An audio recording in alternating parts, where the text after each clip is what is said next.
우리는 대부분 이주민들입니다. 여기 캐나다에서 태어나신 분들도 계실까요? 랄프 장로님 왜 또 계실까요? 대부분 한국이라는 나라에서 태어나고 자라고 성장해서 이곳 캐나다에 오게 되는 분들입니다. 캐나다에 오게 된 그 이유와 사연 모두 다 다르죠. 밴쿠버에는 이민으로 오셨다가 다시 여민으로 가시는 분들도 계시고요. 짧게 1년 유학을 오셨다가 우리 모두 다 사연은 다 다르지만 이 낯선 땅 밴쿠버에서 하루하루를 치열하게 살아갑니다. 우리도 그렇지만 이 성경에도 이 고향을 떠나 낯선 땅에서 살아가는 수많은 사람들이 있었습니다. 누가 있었을까요? 아브라함 어떤 사람이죠? 목적지도 정확히 하나님께 듣지 못하는 상태에서 고향을 떠나서 아브라함의 삶은 어떻게 보면 평생 또 다르다고 해도 과언을 정도로 많이 그렇게 방랑하는 삶을 살았습니다. 야곱도 형 에서의 위협을 피해서 도망을 가죠. 외삼촌 라반의 집으로. 몇 년을 그곳에 있었을까요? 20년이었습니다. 20년. 출애굽이라는 사건 잘 아시죠? 이스라엘 백성들이 어디죠?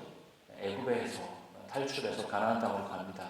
그런데 사실 애굽이라는 삶이 고되기도 했지만 한편으로는 굉장히 익숙한 땅이었습니다.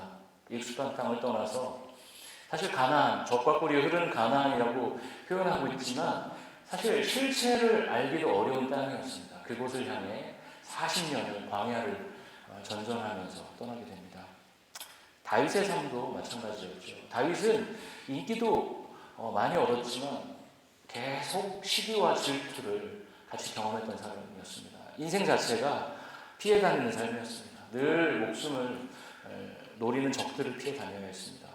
심지어 신약시대 예수님은 어떤 일을 겪으셨죠? 태어나서 얼마 안 돼서 헤롯의 박해를 피해 애굽으로 가셔야 했습니다. 사실 성경에서 고향을 떠난 사람들은 우리 같은 이주민, 예를 들어서 이민자, 유학생보다는 사실 난민에 더 가까운 사람이었습니다. 우리가 이곳에 거주할 때는 어떤 게 필요하죠? 스터디 퍼밋이 필요하기도 하고, 워크 퍼밋이 필요하기도 하고, 나중에 영주권, 시민권까지 가기도 합니다. 그런 식으로 합법적으로 거주를 하지요. 그러나 성경 속의 이주민들은 아는 이도 거의 없는 낯선 땅에 던져지다시피 해서 떠나가게 됩니다. 그런 의미에서 성경은 어떻게 보면 한 곳에 어느 곳에 태어나서 죽을 때까지 한 곳에서 정주해서 살아가는 사람들의 이야기라기보다는 낯선 땅으로 계속 떠나는 사람들, 고향을 떠나 뿌리가 뽑힌 채 살아가는 사람들의 이야기라고도 할 수 있습니다. 그러니까 우리가 성경을 읽으면 더 많이 성경 속의 인물과 감정이입을 하면서 볼 수 있겠죠. 그래서 성경은 하나님께서 우리 같은 이주민들을 어떻게 보호하시고 돌보시고 구원으로 이끄시는지를 살펴볼 수 있는 책이라고도 할 수 있습니다. 오늘 본문 속에서 지난주에도 그렇고 이번 주에도 안디옥 교회에 대해서 살펴보고 있는데요.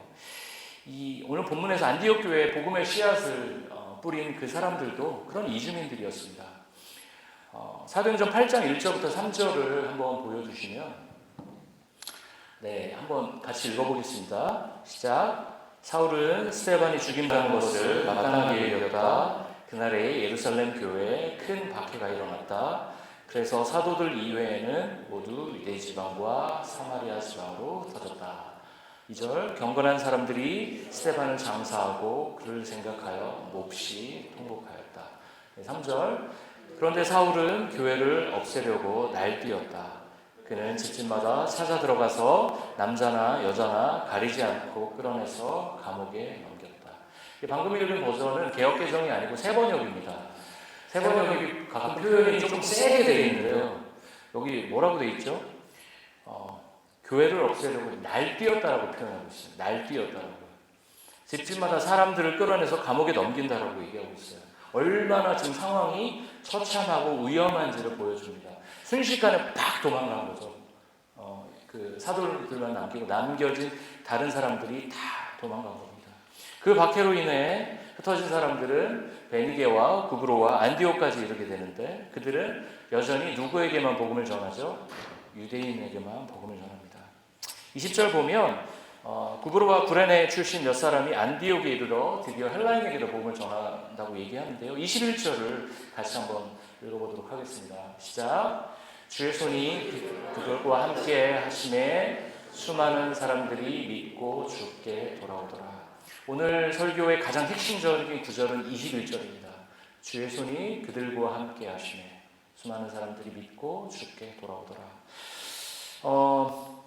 오늘은 그 주의 손이 그들과 함께 했다는 표현에 주목했으면 하는데요. 주의 손 또는 구약에서는 하나님의 손이라고도 표현하는데요. 그 표현이 성경이 13번 등장합니다. 성경 자주 등장하는 편이죠.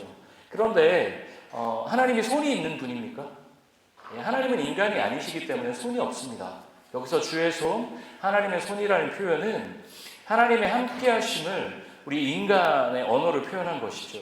신학적 언어로는 신인동역론이라고 표현하는데요. 하나님을 인간의 언어로 우리가 이해하기 쉽게 표현을 한 것이죠. 주의 손, 또 뭐가 있을까요? 주의 얼굴, 이런 표현들이 하나님을 인간의 언어로 표현해서 이해하기 쉽도록 만든 것이죠. 주의 손이 함께한다라는 것을 한마디로 표현한다라면 기본적으로 하나님의 능력, 힘을 의미합니다. 구약에서 하나님의 손이 함께한다는 표현이 등장하는 이 본문을 하나만 살펴보겠습니다. 여호수아 4장 24절 같이 읽어보겠습니다. 이는 땅의 모든 백성에게 여호와의 손이 강하신 것을 알게 하며 너희가 너희의 하나님 여호와를 항상 경외하게 하려 하심이라 하라. 지금 읽은 말씀처럼 여호와 하나님의 손은 강하신 손입니다. 여호와의 손에는 능력이 많습니다. 그런데 그 능력의 하나님의 손이 오늘 사도행전 본문에서 안디옥 교회의 성도들에게 임하고 있습니다. 우리는 안디옥 교회의 출발에 대해서 살펴볼 필요가 있는데요. 사실 여기서 한인교회의 개척과 여기 백인교회, 로컬교회의 개척은 사실 시작이 많이 다릅니다. 여기서 한인교회 개척은 주로 어떻게 하죠? 목사님 한 분이 가정에서 예배를 드리다가 같이 동역할 수 있는 사람이 한두 가정 붙으면 이렇게 하다가 좀 그게 성장이 되면 교회를 빌리고, 근데 여기 로컬에서는 그렇게 하는 경우는 거의 없습니다.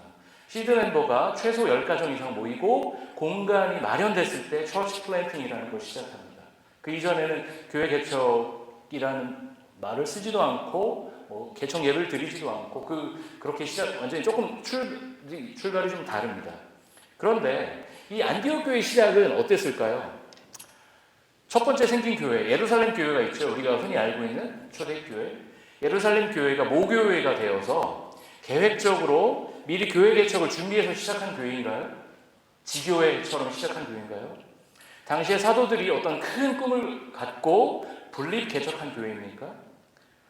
그런 개척, 요즘에 그런 지교회 개척 같은 거 많이 할 때 어떻게 하죠? 분립 개척할 때 부목사님 한 분을 파송하면서 개척 자금 몇 년간 페이를 지급하고 어느 정도 성도들이 20명이 20명 따라 나가고 그렇게 하죠. 그런데 이 안디옥 교회가 그렇게 형성된 교회인가요? 전혀 그렇지 않습니다. 전혀 그렇지 않습니다. 20절 말씀을 보면 구브로와 구레네 사람 몇 사람이 할라인에게도 복음을 전했다고만 적혀 있습니다. 복음을 전한 이들이 누구인지 이름조차 전혀 적혀 있지 않습니다. 그야말로 무명의 전도자들이었습니다.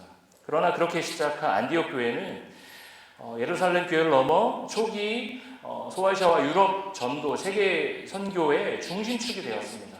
이 바나바와 바울을 누가 파송하죠? 예루살렘 교회인가요? 아닙니다. 안디옥 교회가 파송합니다. 성경에서도 이름조차 언급되지 않은 이 무명의 전도자들에 의해 세계 선교의 기초가 놓이게 된 것입니다. 여기서 얘기하고 있는 무명의 전도자들, 아까 얘기한 대로 누구였죠? 이주민들이었습니다. 자기 원래 고향은 구브로와 구레네였습니다. 그런데 예루살렘의 박해를 피해 안디옥으로 피신을 간 사람들이었습니다. 사실 오랜 기간 준비해서 우리는 캐나다에 올 때 다음 주에 캐나다로 우리 이주할까? 이렇게 생각하고 오신 분 계십니까 혹시? 한 달 만에 오신 분들은 간혹 계시는데 다음 주 이렇게 해서 오신 분들은 안 계시죠? 대부분 준비해서 옵니다. 스테이터스를 어떻게 할지, 이곳에서 어떻게 돈을 못 벌 동안 돈을 까먹을 수 있을지도 뭐 생각하고 많은 준비들을 합니다. 오랜 기간 그런데 준비해서 온 이런 이주의 과정, 이민의 과정도 사실 쉽지 않은데 박해를 피해 목숨을 유지하기 위해 허겁지겁 낯선 땅으로 떠난 사람들의 삶은 어떠했을까요? 여기 뭐 밴쿠버에 뭐 계신 기간이 다 다르겠지만 여러분 한번 생각해 보겠습니다. 여러분이 처음 밴쿠버 이 국제공항에 딱 YVR에 딱 내리셨을 때 어떠셨나요? 저는 저의 조이 선배 간사님께서 미리 집도 구해주시고 뭐 공항 라이드도 해주시고 핸드폰 뭐 할 때도 같이 가주시고 정착 서비스 없이 그분이 다 해주셨습니다. 그때는 그게 그렇게 고마운 줄 몰랐어요. 그런데 지나고 보니까 너무 고마운 거였더라고요. 나중에 제가 감사 표현도 여러 번 하고 있었는데요. 그런데 여기 나오는 구레네와 구브로 출신의 무명의 전도자들은 어땠을까요? 하루하루가 이 사람들은 목숨을 부지하기 위해서 자기 고향으로도 갈 수가 없어서 낯선 땅으로 그냥 튕겨서 나간 사람들입니다. 하루하루가 긴장과 불안함의 날들이었을 겁니다. 제대로 된 직장을 구하기도 어려웠을 거고요. 하루하루 생존하기 위해 분투하는 삶을 살았을 겁니다. 그러나 그들은 그 와중에 뭘 하죠? 헬라어를 하던 사람들에게까지 복음을 전했습니다. 단순히 생존을 넘어서 예수가 부활하신 메시아라는 것을 증거하는 증인으로 살았습니다. 제가 여기서 질문을 하나 던지고 싶어요. 이 설교에서 굉장히 중요한 질문이거든요. 이 무명의 전도자들은 자신들을 통한 이 하나님의 원대한 계획을 알고 있었을까요? 자기들이 헬라인에게 복음을 전하면서 시작된 이 안디옥 교회가 세계 선교 초기 역사에 정말 중요한 역할을 했던, 모판이 됐던 정말 그런 교회가 될 거라고 상상을 했을까요?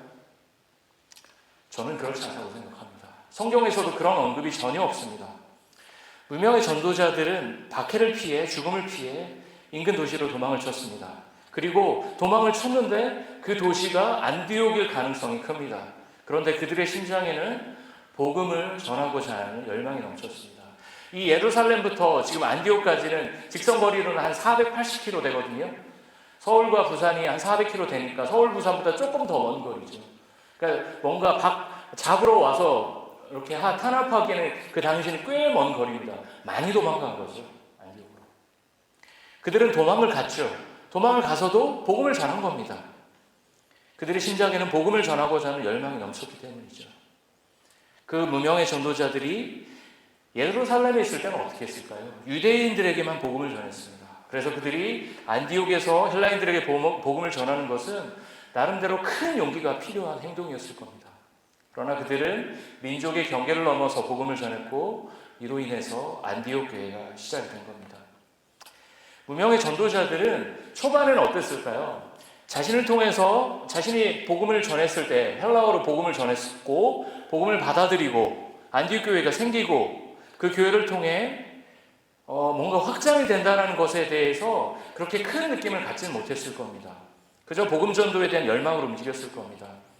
그러나 그들도 시간이 지날수록 내가 시작했던 복음, 작은 씨앗 하나가 점차 확장되고 있구나. 이게 보통 일이 아니구나. 하나님이 우리를 귀하게 사용하셨구나 라는 것들을 점점 느꼈을 겁니다. 그때 이들이 얼마나 감격스러웠을까요? 자신들을 통해 개척된 이 교회가 사도 바울과 바나바를 파송했을 때 그들은 이 파송 예배가 지금 여기서 지금 바울 있고 바나바가 있다고 생각해 봅시다. 그 안디옥 교회 성도들이 우르르 나와서 함께 그들의 몸에 손을 대고 그 파송하는 파송 예배를 부르면서 파송 예배를 드린다고 생각해 봅시다. 그 옆에 처음으로 복음을 전했던 헬라인들에게 복음을 전했던 그 무명의 전도자들이 한편에 있었으면 그들은 얼마나 감격스러웠을까요? 저는 그 현장에 가끔 타임머신을 타고 그런 현장에 가보고 싶다는 생각을 합니다. 그들은 자신들이 얼마나 귀하게 쓰임받았는지 사용되었는지 그 당시는 깨닫지 못했을 겁니다. 그렇지만 시간이 흘렀을 때 하나님 저를 그렇게 사용하셨군요. 하나님 아무것도 아닌 저를 그렇게 사용하셨군요 라고 고백했을 겁니다. 하나님은 우리에게 인생의 마스터 플랜을 한 번에 잘 보여주지 않으십니다. 그저 한 걸음 앞에만 보여주시는 경우가 더 많습니다. 그래서 우리는 늘 불안해하고 두려워합니다. 우리들의 미래가 어떻게 될지 모르기 때문이죠. 특히 이주민으로 살아가는 삶은 더 불안합니다. 제가 여기서 질문 하나 던지고 싶습니다. 여러분들은 왜 밴쿠버에 오셨습니까? 왜 밴쿠버에 오셨습니까? 앞서 언급한 것처럼 우리는 각자의 이유로 이 자리에 모였습니다. 이유가 다 다릅니다. 그런데 중요한 건, 분명한 건 억지로 이곳에 오신 분은 한 분도 안 계실 겁니다. 우리가 밴쿠버를 선택했죠. 우리 각자가 밴쿠버를 선택했습니다. 그리고 어떻게 하셨죠? 하나님께서 그 선택을 막지 않으셨기 때문에 우리는 이 자리에 있을 겁니다. 그렇다면 하나님은 우리가 밴쿠버에 오는 걸 왜 막지 않으시고 이곳에 오는 걸 허락하셨을까요? 그것은 아까 말씀드린 것처럼 이 밴쿠버에 살고 1, 2년 됐을 때, 몇 년 안 됐을 때는 깨닫기 어려운 것 같습니다. 캐나다 오기 전부터 너를 캐나다에 이러해서 보낸다 라고 음성으로 보여주시는 분들도 가끔 계시더라고요.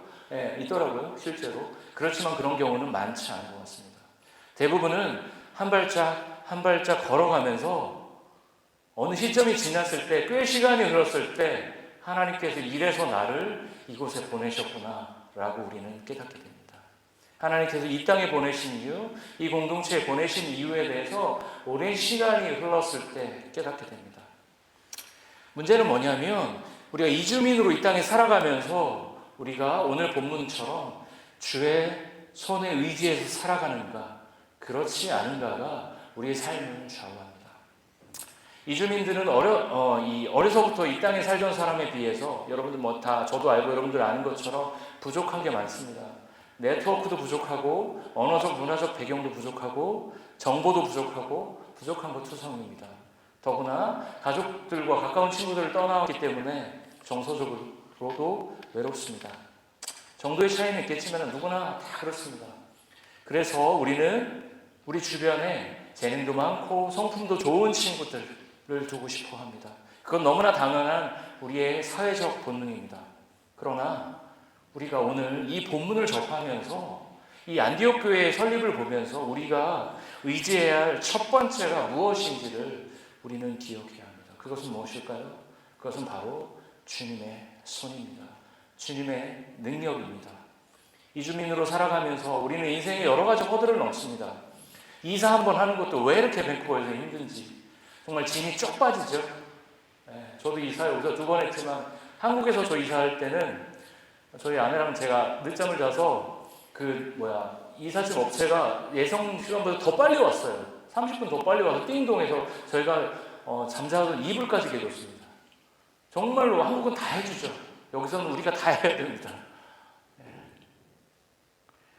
여러 가지 인생의 허들들을 넘습니다. 스테이터스, 직장 취업, 영주권, 집 구입, 대개 이런 프로세스를 인생의 허들들을 여기까지 왔네 하면서 갑니다. 그런데 그런 과정에서 우리는 한국에서보다 더 가혹한 현실에 던져지죠. 한국말로 하면 청산유수처럼 이렇게 할 것을 영어로 하다 보니 너무 빈약하게, 아주 소박하게, 심플하게 전달하고요.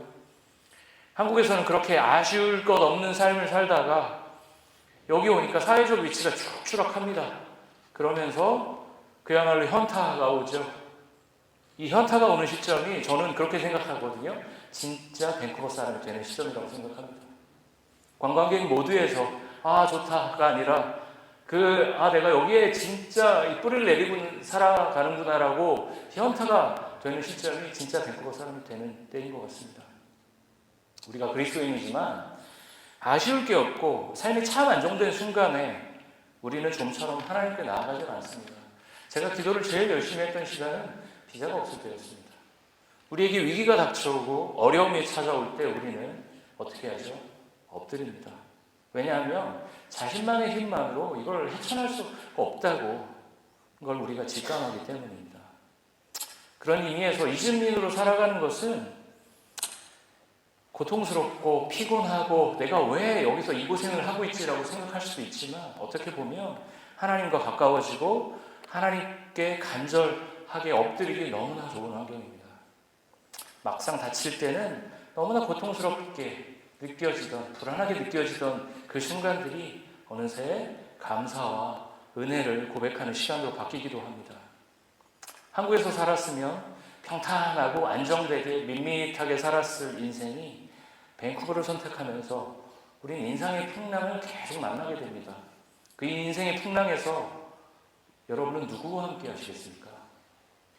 오늘 본문은 명확히 보여줍니다. 주의 손에 의지해서 가야 합니다. 주님의 능력에 의지해서 가야 합니다. 우리가 주님의 손에 의지하지 않으면 우리에게 닥치는 상황이나 환경 또는 감정에 의해서 우리는 지배를 당합니다. 우리가 꼭 기억해야 될 사실은 우리가 다스림 받아야 하는 것은 우리의 상황이나 환경, 감정이 아니라 하나님 한 분뿐이라는 사실입니다. 이주민으로 와서 적응하는 과정이 상대적으로 수월한 분들도 있어요. 영주권도 잘 나오고 스위스도 좋고 주변에 좋은 친구들도 많고 집 구입도 잘 되고 아이들도 적응 잘하고 상대적으로 수월한 분들도 있고 어떤 분들은 모든 게 다 꼬이는 분들도 있어요. 어쩜 저렇게 꼬이나. 교통사고도 막 당하기도 하고 사기도 당하기도 하고 그렇습니다. 상대적으로 수월한 분들, 하나님을 찾기가 더 어렵겠죠. 하나님 아니어도 내가 충분히 잘할 수 있다는 헛된 자신감이 우리를 가득 채우기 때문입니다. 그러나 우리가 기억해야 됩니다. 내가 지금 이룬 것이 내 노력만으로 된 것일까요? 그것들 중에 하나라도 하나님께서 막으셨다라면 그게 우리에게 허락됐을까요? 결코 그렇지 않습니다. 우리의 이주와 적응 과정이 비교적 순탄했다면 우리는 어떻게 해야 될까요? 우리는 우리를 돌보신 하나님께 진심으로 감사드리며 그 적응 과정에서 아낀 에너지를 하나님을 섬기고 공동체를 섬기고 이웃을 섬기는 데 사용해야 합니다. 만약에 적응 과정이 더 꼬이고 어려웠다라면 어떻게 해야 될까요? 그 시간에 일단 견디고 버텨야죠. 주변에서는 그분들을 도와야 하고요. 그 열심히 견디고 버티면서 주의 손에 의지해서 하나님께 붙어 있어야 합니다. 태평양을 건너기 전에 과거에 한국에서 우리가 어떻게 살았는지 무엇을 했는지는 더 이상 이곳에서 중요하지 않습니다. 지금 이곳에서 오늘 우리 각자가 하나님의 손에 의지해서 하루하루를 살아가는지가 정말 중요합니다. 그 시간들을 쌓아가는 게 우리에겐 필요합니다. 주님의 손과 함께하는 그 하루하루가 쌓여가는 사람들은 한 번에 무너지지 않습니다. 상황이나 감정에 휘둘려서 잘못된 선택을 하지 않습니다. 그러나 주님의 손과 멀어져서 자신만의 세계를 살아가는 사람은 사탄의 거짓 메시지에 쉽게 넘어갑니다. 다른 사람과 끊임없이 비교하면서 늘 열등감 속에 살아갈 수밖에 없습니다. 저희 집에 뒷마당에 텃밭이 조금 있죠.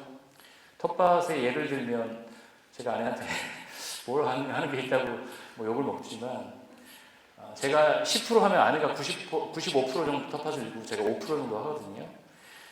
그렇지만 5%를 텃밭을 일구는 과정에서도 배우는 게 참 많더라고요.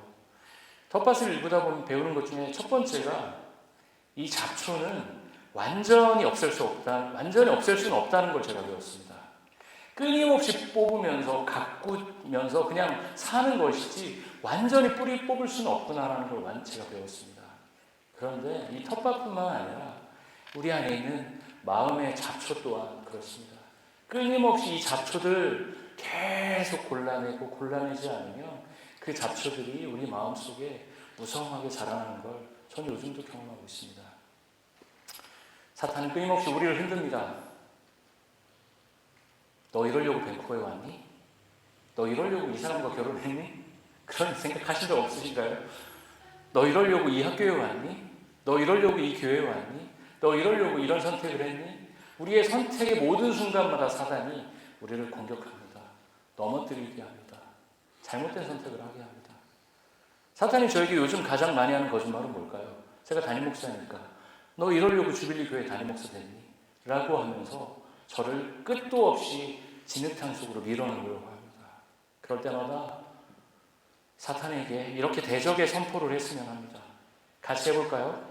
나는 주님의 손과 함께 살아가는 하나님의 백성이다. 다시 한번 해보겠습니다. 나는 주님의 손과 함께 살아가는 하나님의 백성이다. 이 선포가 우리의 가슴에 새겨져 있다면 우리는 절망하죠. 외롭기도 하지만 오랫동안 절망할 틈도 외로울 틈도 없습니다. 왜냐하면 주님의 손이 우리와 함께하고 있기 때문입니다. 더불어 여러분의 삶의 희로애락을 같이 겪어줄 공동체의 멤버들이 여러분 곁에 있기 때문입니다. 이제 설교를 마치려고 합니다. 우리는 아까도 말씀드린 것처럼 우리를 밴쿠버로 부르신 하나님의 뜻을 지금 정확히 알기가 어렵습니다. 그러나 우리에게 주어진 하루하루를 주님의 손에 의지해서 살아간다면 하나님께서 우리를 통해 크고 작은 그러나 아름다운 일들을 시작하실 것입니다. 안디옥 교회 토대를 놓은 이들은 그야말로 무명의 전도자들이었습니다. 그들은 박해 때문에 도저히 살 수 없어서 피난길을 떠났습니다. 그러나 사람으로서는 계획할 수도 상상할 수도 없는 일들이 그들을 통해 이루어졌습니다. 언제 이루어졌을까요? 오늘 설교 제목처럼 주의 손이 그들과 함께 하심에 이루어졌습니다. 저는 그저께 금요기도회에서 기도를 하면서 주님의 손이 우리 공동체와 함께하고 있다고 확신하게 됐습니다. 제가 알기로는 금요기도회 최다 인원이 오셔서 함께 기도해 주셨습니다. 우리 교회에 기도가 필요하다는 생각을 많이 하시고 그 자리를 채우셔서 함께 기도해 주셨습니다. 부족한 게 많은 우리 공동체지만 피곤한 몸을 이끌고 나와서 기도하는 분들에게 주님의 손이 함께하고 있다고 느꼈습니다. 그 기도의 자리에 더 많은 분들을 초대하고 싶습니다. 안디옥 교회가 시작 단계인 것처럼 주빌리 교회도 새로운 영적인 도약이 필요한 시기입니다. 이 시기에 함께 힘을 모아서 기도를 쌓아가는 저와 여러분 되시기를 기도합니다.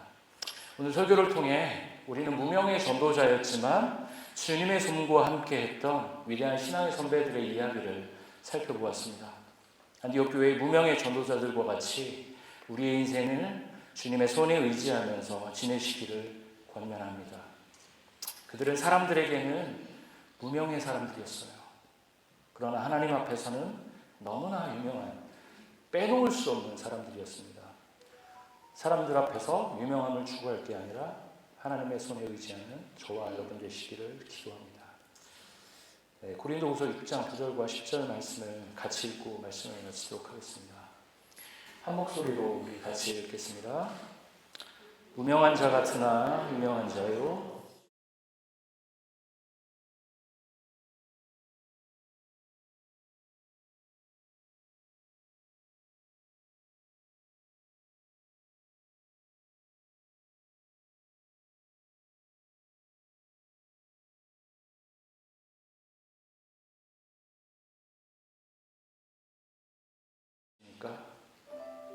하나님 앞에서 유명한 삶을 꿈꾸십시오. 사람들 앞에서 죽은 자 같으십니까? 하나님 앞에서 살아있는 삶을 꿈꾸십시오. 현실의 문제로 근심하는 삶을 살고 계십니까? 주의 손과 함께 기뻐하며 살아가십시오. 가난한 자 같으십니까? 많은 사람을 부유하게 하는 삶을 사십시오. 아무것도 없는 것 같으십니까? 주님 안에서 모든 것을 가진 자로 살아가십시오. 말씀을 마치겠습니다.